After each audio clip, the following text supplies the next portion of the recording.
தமிழக மக்கள் அனைவருக்கும் எனதரிய வணக்கம். நம்ம தமிழ்நாட்டில் மிகப்பெரிய லெவலில் வரலாற்று சிறப்புமிக்க ஒரு மாநாடு ஒன்று நடந்திருக்கு. எங்கே தெரியுமா? திருச்சியில். Exact copy paste. அந்த மனுஷன் அங்கேருந்து ஓடி வராரா, நானும் இது மாதிரி ஓடி வரணும். யோ, உங்களுக்கு வயசாச்சியா, உங்களால் ஓடி வர முடியாதியா? சரி, நான் வண்டியில் கூட வந்துக்கிறேன். அவருக்கு துண்டு போடுறாங்களா, எனக்கும் துண்டு போடணும். இன்றைக்கி இந்த தமிழ்நாடு அரசியல் உண்மையிலேயே அந்தளவுக்கு ஒரு சூடு பிடிக்கிற அரசியலை என் ஜெனரேஷனும் சரி, உங்கள் ஜெனரேஷனும் சரி, பூமராங்களில் தொடங்கி வீட்டில் இருக்கிற இல்லத்தரசிகளில் தொடங்கி பெண்களில் தொடங்கி இளைஞர்கள் குழந்தைகள் என்ன எல்லாருமே உத்து பார்க்குற ஒரே அரசியல்னால் இந்த 2026 தேர்தல் தான். உண்மையில் சொல்கிறேன், சூடு பிடிக்கும் தேர்தல். இந்த தேர்தலில் பலர் என்னென்னா ஜாலரா வேலை பார்க்குறதுக்காக பல புரட்சியாளர்கள் இப்போ தான் கூண்டுக்குள்ளே இறங்கியிருக்காங்க. என்னடா இவ்வளோ நாள் ஆட்டத்தில் இல்லை, இப்போ என்னடா உள்ளே வந்திருக்காங்கன்னு பார்த்தா, முதல் ஆள் யார் தெரியுமா? புரட்சியாளர் மிஸ்டர் சமுத்திரகனி அவர்கள். ரெண்டாவது ஆள் யார் தெரியுமா? அப்பப்போ நம்ம ஐயாவுக்கு ஜாலரா போட்டு டேரெக்டாகவே பேசுவார், லைக் போஸ் வெங்கட் அவர்கள். அதுக்கடுத்தது யார் தெரியுமா? இப்போ கட்சிக்குள்ளே இருந்தே புரட்சி பெண்மணி ஒருத்தங்க கிளம்பியிருக்காங்க, லைக் என்னென்னா ரஞ்சனா நாச்சியார் அவர்கள்.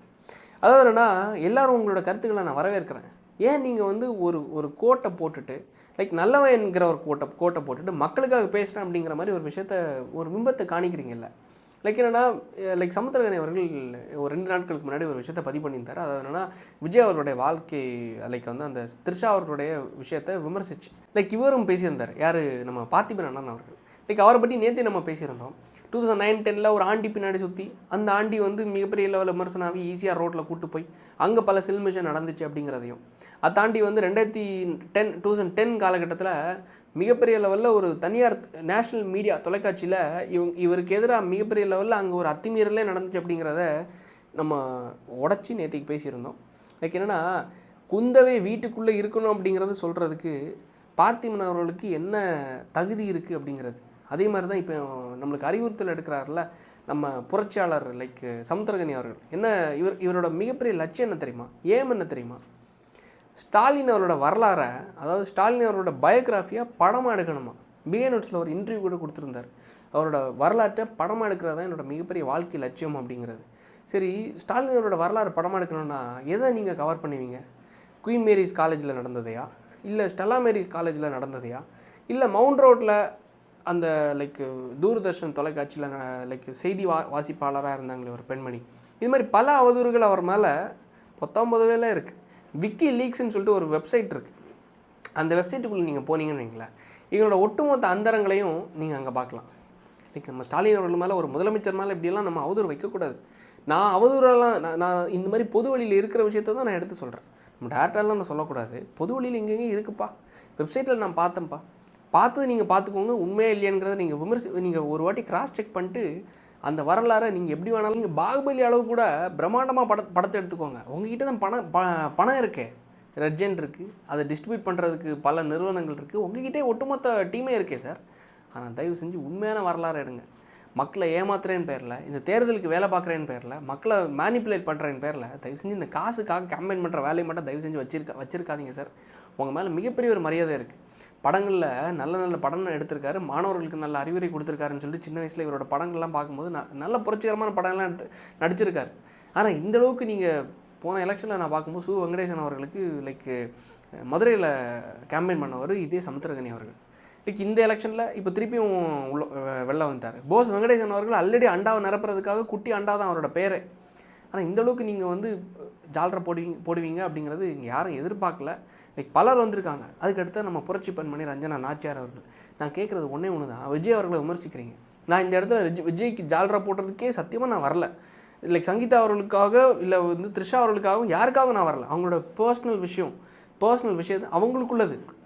ஒரு அம்மாவுக்கும் அப்பாவுக்கும் அவங்க சண்டை நடக்குதா, இன்றைக்கி சேர்ந்துப்பாங்க, நாளைக்கு சண்டை போடுவாங்க, அடுத்த நாள் சேர்ந்துப்பாங்க, இல்லை டிவோர்ஸ் பண்ணுறாங்களா, அது அவங்களோட விருப்பம், தனிப்பட்ட விஷயம். லைக் ஒரு பெண்ணுக்கு பாதுகாப்பு இல்லாத இடத்துல நான் கட்சிக்குள்ளே நான் குரல் கொடுப்பேன் அப்படிங்கிற நீங்கள் விஷயம் வரும்போது என்ன பொது வழியில் இடுப்பை பிடிச்சிக்கலனாரா? நான் கேட்குறது ஒரே ஒரு விஷயம் கேட்குறேன். திமுகவில் ஸ்டாலின் அவரோட கட்சியில் ஒருத்தங்களோட ஒரு நிர்வாகியால், ஒரு ஸ்பீக்கரால் இதே மாதிரியே அவரை கேள்வி கேட்டுட்டு விமர்சிச்சுட்டு அதே பதவியில் இருக்க முடியுமா? ஆனால் டிவிக்கில் இருக்க முடியுது இல்லை. ஏன்னா சுற்றி இருக்கிறவங்க சரியில்லை. டிவிக்கே பொறுத்த மட்டும் ஒன்று தான் நான் அன்றைக்கே சொல்கிறேன், இன்றைக்கே சொல்கிறேன். அந்த கட்சியில் விஜய் அவர்களுக்கு ஆப்பு வைக்கிறதுக்கு வேறு யாரும் வேணாம். அந்த கட்சிக்குள்ளே இருக்கிறவங்களே போதும். ஒட்டுமொத்த செய்தியும் பாருங்களேன், நியூஸ் சேனலில் ஒட்டுமொத்தமாக கண்டென்ட் எடுத்துட்டாங்க. விஜய் அவர்களுக்கு கட்சிக்குள்ளேயே பெண்கள் விமர்சிக்கிறாங்க.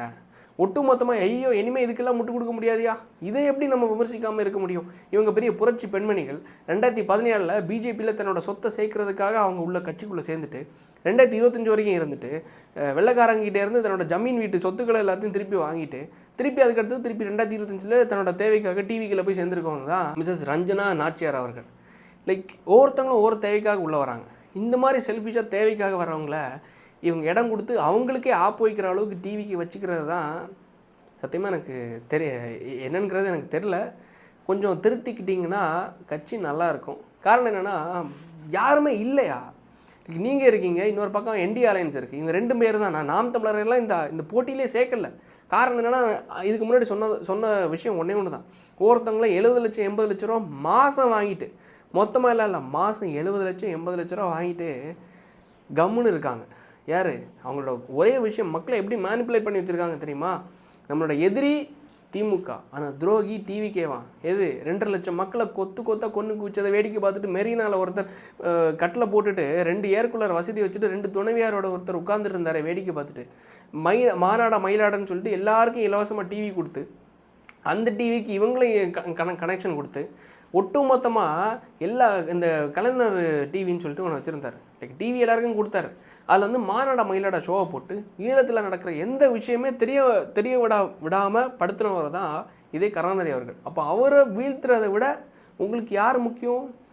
இந்த அணில்களை பிடிக்கிறது தான் உங்களுக்கு முக்கியமாக. நான் அணில்கள் ஏன் சொல்கிறேன்னா அவங்க விமர்சிக்கிற விஷயத்த சொல்கிறேன். நான் யாரையும் ஆமை குஞ்சுகள்னும் அணில் குஞ்சுகள்னும் நீங்கள் யாரையும் சொல்கிறதுக்காக நான் வரல. நான் இந்த கட்சிக்காரன் அந்த கட்சிக்காரன்லாம் கிடையாது. நீங்கள் ஒன்றா சேர்ந்தாதானே அங்கே வீழ்த்த முடியும். அவன் 24 கட்சிகளோட ஒட்டுமொத்தமாக நிற்கிறான் மக்களை திருப்பி சூறையாடுறதுக்காக. அவங்க ஒரு கழுத புலி இங்கே ஒட்டுமொத்தமாக மக்களை வேட்டையாடிட்டு இருக்கு. நீ என்னடா அணில் குஞ்சுகளை பிடிக்கிறேன்னு சொல்லிட்டு போகும்போது நம்ம கேள்வி கேட்கக்கூடாதா என்ன? மாதம் 80 லட்சம் ரூபாய். நாளைக்கு இதை தெளிவாக நான் பேச போகிறேன். தெளிவாக இதே விஷயத்த நான் பேச போகிறேன். அதாவது இதில் ஒரு எத்திக்ஸ் இருக்கா இல்லையா? தமிழ் தேசியம்னா என்ன தெரியுமா? மக்களுக்காக நிற்கக்கூடியது, மக்களுக்கான அரசியலை செய்யக்கூடியதான் தமிழ் தேசியம். நீ ஆட்சிக்கு வந்தால் தான் உன்னால் மக்களுக்கு ஏதோ பண்ண முடியும். ஆட்சிக்கு வராமல் கத்திகிட்டே இருக்க. என்னோட நோக்கம் என்னென்னா இந்த 4 சீட்டு 10 சீட்டு இந்த கூட்டணியில் சேர்ந்து உள்ளே போகிறதெல்லாம் கிடையாது. இந்த ஒட்டு மொத்தமாக இந்த ஆட்சியையே மாற்றணும், இந்த இவங்களோட சிஸ்டமே மாற்றணும் அப்படிங்கிற மாதிரி வரும்போது என்றைக்கு நீங்கள் மாற்றுவீங்க? அதுக்குள்ளே சீமான் அவர்களுக்கு என்ன வயசாகும், சாட்டை அவர்களுக்கு என்ன வயசாகும், கட்சி நிர்வாகிகளுக்கு என்ன வயசாகும், என் வயசு என்ன ஆகும், என் குழந்தை குட்டிகள் என்ன ஆகும், நாளைக்கு என் குழந்தை குட்டி எத்தனை பேர் நான் இந்த ஆட்சியில் இந்த கழுத புலிகளுக்கு நான் பலி கொடுக்க போகிறேன்னு எனக்கு தெரியாதுல்ல. 7.5 வயசு குழந்தைக்கும் பாதுகாப்பு இல்லை, 2.5 வயசு குழந்தைக்கும் பாதுகாப்பு இல்லை. யார்கிட்ட? டேரெக்டாக திமுககாரங்கிட்டேருந்து. லாக்அப் டெத்தில் பாவம் அஜித்குமார் அவர்களுடைய அந்த கேஸை ஒட்டுமொத்தமாக க்ளோஸ் பண்ணிட்டாங்க. ஏன்னா அதில் தடயம் கிடைக்கலையா, ப்ரூஃப் கிடைக்கலையா, எந்த ஒரு எவிடன்ஸும் கிடைக்கலையா. அப்போ செத்தவனுக்கு என்னையா நியாயம்? நீங்கள் கொடுத்த அந்த 5 லட்சமா 10 லட்சம் கொடுத்தீங்களே அதுதான் அவங்களுக்கு நிவாரணமாக என்ன? போன உயிர் திரும்பி வந்துடுமா? நேற்று தான் ஒரு நியூஸ் பார்த்தேன். தமிழ்நாட்டில் கிட்டத்தட்ட 50 லாக்அப் டெத்து நிறைவேறிச்சு. கடைசியான இந்த ஆகாஷ்ன்னு சொல்லிட்டு மானாமதுரையில் அந்த பையனை கொன்ன ஒரு விஷயம் கேட்டால் போலீஸ் அவன் ஓடும்போது தடுக்கி விழுந்துட்டான், பாலத்துலேருந்து குதிச்சு செத்துட்டாங்கிறாங்க. எது உண்மை பொய்ங்கிறதே விசாரிக்கிறதுக்கு இங்கே அரசு முன் வரல, ப்ரெஷர் பண்ணுறதுக்கு எதுவும் வரல, பேசுகிறதுக்கு யாரும் இங்கே வரல. எல்லாருமே என்னென்னா ஒன்று தான் பாருங்களேன், கண்டென்ட் அணில்களை வச்சு கண்டென்ட் போட்டால், விஜய் ஃபோட்டோ வச்சு கண்டென்ட் போட்டால் நல்ல வருமானம் வரும். 3 லட்சம் வியூஸ்னா எவ்வளோ ரூபா தெரியுமா? 30,000 ரூபா. 3 லட்சம் வியூஸ் போகுதுண்ணா. ஒரு நாள் 30,000 ரூபாய் வச்சு கணக்கு போட்டு பாருங்கள். 10 நாள் 3 லட்சம், 20 நாள் 6 லட்சம், 30 நாள் 9 லட்சம் ரூபா. அணில்களை பிடிக்கிறேன்னு பேரில் இங்கே ஒரு 9 லட்ச ரூபா வேட்டை, அங்கே ஒரு 80 லட்ச ரூபாய்க்கு வேட்டை. இது நரேட்டிவை எப்படி அழகாக செட் பண்ணி வச்சுருக்காங்க பாருங்களேன். மக்கள் முட்டாள்கள். திருப்பியும் சொல்கிறேன், நீ படிச்சிருக்க, நம்ம ஜெனரேஷன் எல்லாருமே நம்ம படிச்சிருக்கோம். தயவு செஞ்சு காசை நீ வாங்கிக்கோ, நம்ம துட்டை தான் நம்ம வாங்குகிறோம், காசை வாங்கிக்கோ. தயவு செஞ்சு திருப்பி நீ ஓட்டை போட்டு என் வீட்டு பிள்ளைகளோ இல்லை உங்கள் வீட்டு பிள்ளைகளோ நம்ம வீட்டு பிள்ளைங்க இந்த நாயங்க கிட்ட கடிப்படக்கூடாது, பிடிப்படக்கூடாதுங்கிறதுக்கு தயவு செஞ்சு மக்கள் விழித்து கொள்ளுங்கள். யார் இந்த சமுத்திரகனியாக இருந்தாலும் சரி, போஸ் வெங்கட்டாக இருந்தாலும் சரி, கட்சிக்குள்ளே குரல் எழுப்புற சரி, பெண்மணிகளாக இருந்தாலும் சரி, தயவு செஞ்சு நீங்கள் குரல் எழுப்புறீங்க, நம்ம எல்லாம் புரட்சியாளர்கள்னு சொல்லிட்டு பேசுகிறீங்க. ஆனால் அங்கே ஒரு அரக்கம் உட்கார்ந்துட்டுருக்கான். அவனுக்கு எதிராக நீங்கள் கேள்வி கேட்காம நீங்கள் காய் நகர்த்துறீங்க. எல்லாம் நம்ம புரட்சி பெண்மணின்னு சொல்லிட்டு நம்ம காணிக்கலான்னு சொல்லிட்டு நீங்கள் காய் நகர்த்துறதெல்லாம் சன் நியூஸ் அவங்களுக்கு ஒட்டுமொத்த கண்டென்ட்டே நீங்கள் தான் எடுத்து கொடுக்குறீங்க. தயவு செஞ்சு மக்கள் கொஞ்சம் புரிஞ்சுக்கோங்க, விழிப்புணர்வாக இருங்க.